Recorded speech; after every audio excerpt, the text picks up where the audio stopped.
Hi everyone, it's Danielle and today's day 57 of my 100-day video blog. Thank you for being here with me. I was thinking today about all of the things that I grew up with and that I heard from my family members, from my parents, from society, from what cultural role models would say and project, and did an assessment about was that good advice? Was that sound? And did I follow that advice? So let me elaborate. When I was a little girl, I was told, get the best grades, do your best, be nice, be kind, then you'll get into a good college, and then you'll get a good grade, you'll get a good job, and you'll get married, and you'll have babies, and you can do it all, and you could be the best mom, and you can work, and you could be the executive, and maybe one day you'll even be president. Maybe you'll see a female president. And I think back about all the societal expectations and pressures and, oh, look pretty, but be super smart, but not too smart because you don't want the boys to feel bad. I just think about all this stupid freaking advice and the expectations that are thrust upon young people, and not even just young people, just societal expectations and norms and belief systems. I remember in middle school, I was so unhappy. Everybody's so uncomfortable during middle school. You're going through changes, your hormones are changing, your skin's changing, your body's changing. It's just an awful period of time. Plus, I was in a very, very volatile home situation and I was very unhappy. I wound up shaving off half of my hair. And not the cool back part now. I shaved off this part of my hair. It was considered a one-eyed Jack because I was acting out. I hated expectations. I hated fitting into a box. I was a cheerleader. I did act because I loved those activities. I loved new age music. I loved dressing in vintage clothing that I got from secondhand shops, which of course was unacceptable. So that would lead to being utterly berated and physically chased after, so that I can change my clothing. Crazy. But none of that was socially acceptable, or it was confusing for people because they wanted to put me into a category or a box. But I never felt comfortable in any one box. I was just me. I was a menagerie of beautiful interests. I used to like tarot cards. I had an Egyptian hieroglyphics necklace called a cartouche for my name. I was all over the place. But that's the beauty of what makes people so interesting. So I did all the things. I got great grades. I was an exchange student during high school for 7 months. It would have been a year, but there was a coup d'etat. I got into Marist, and I was going to go there. And then I was told to go to New Paltz because it was a $30,000 differential. So I went, and that's fine. And New Paltz was an awesome freaking school. I loved it. I had a great experience there. But I did all the things. I had college internships from the day that I graduated from high school. I was working professionally in the city. I got out of college with a job waiting for me. I did a good job, and I kept rising through the ranks and getting more and more and more and more. And I met a man, and I got married. And then the next year I had a baby, the first baby. Then the next year I had the second baby, and I was excelling at work. And then at work, because they wanted to make sure that I was coming back, They told me I was going to get a promotion. And then miraculously, when I got back from I was going to be promoted to national sales director.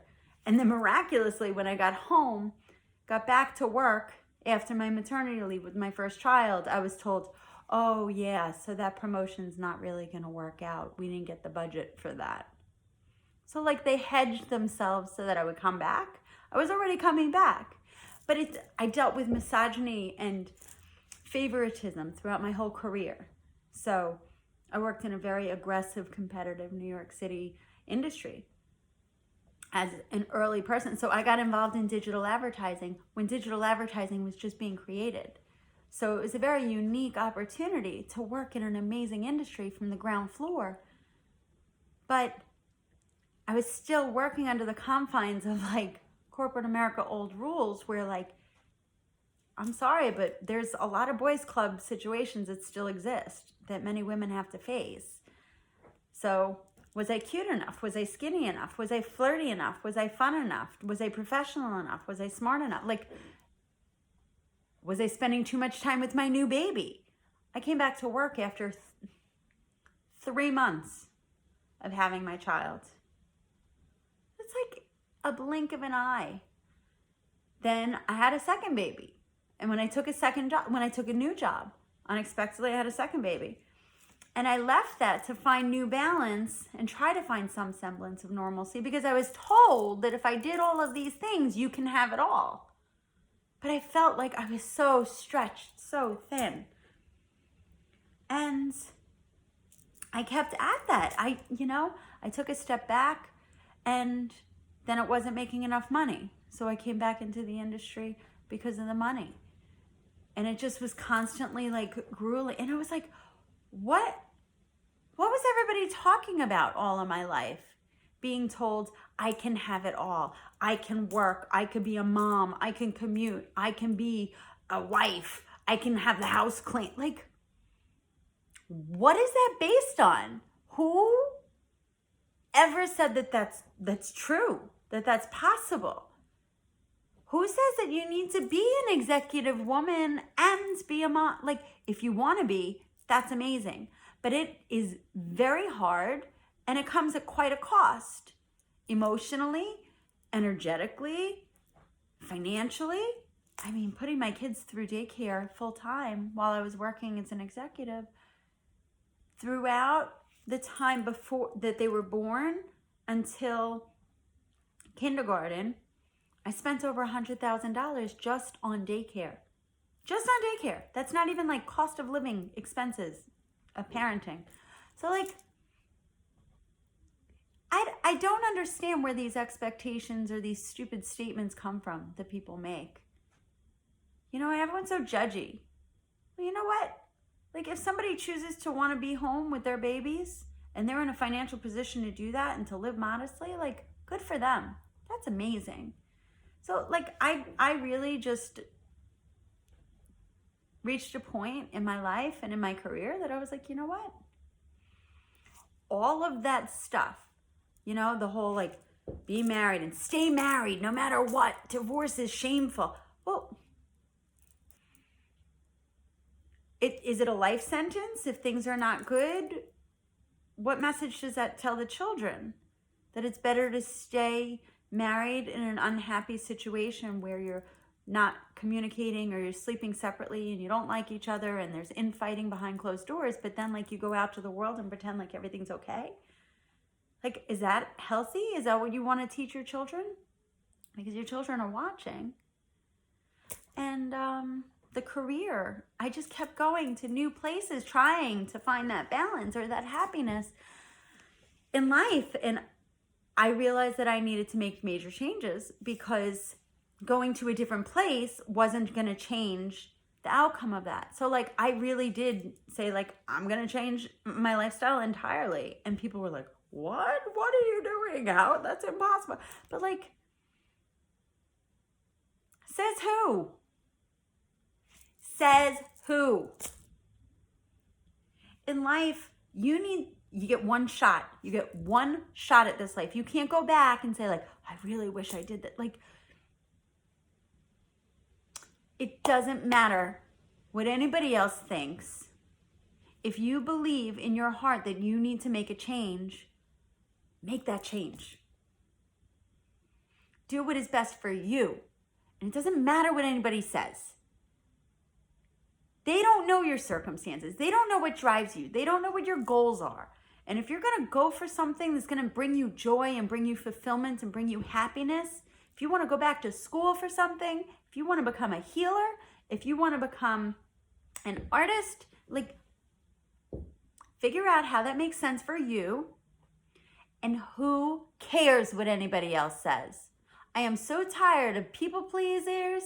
Like, I grew up as a people pleaser because I thought that that was what had to happen. What had to happen is I had to live my own life for me. And a lot of people don't understand it. And sometimes I don't even understand it. And that's okay. Because what I know is that my old way was not bringing me joy. And my old way was wrought with stress and challenges. And now I've made changes that work better for my life. So if you're going through things, don't care about what other people say. Don't stay in situations that don't suit you and don't serve you and don't bring you joy based on what you think other people will say. I am here to tell you, live your life. Live your best life and go for it. Go for what you believe will bring you joy. And if you find that it's not, or if you need to make adjustments, then you can make adjustments. But don't stay stuck because you think that that's what's expected. The only one that you need to be accountable to is your truth. I hope this inspires somebody. I have a lot of gratitude in my heart that I finally got up the courage to do it and to make the changes that I needed, which were in alignment with my heart. And I like to believe that my kids witness it and they see it and that they understand it and that we talk about these things. Because I don't ever want them to feel like they are pigeonholed without options if they're not happy. So by going for my dreams and working really hard toward them, I'm showing them that they can do the same. I wish you your best life. Have a great day and a great night.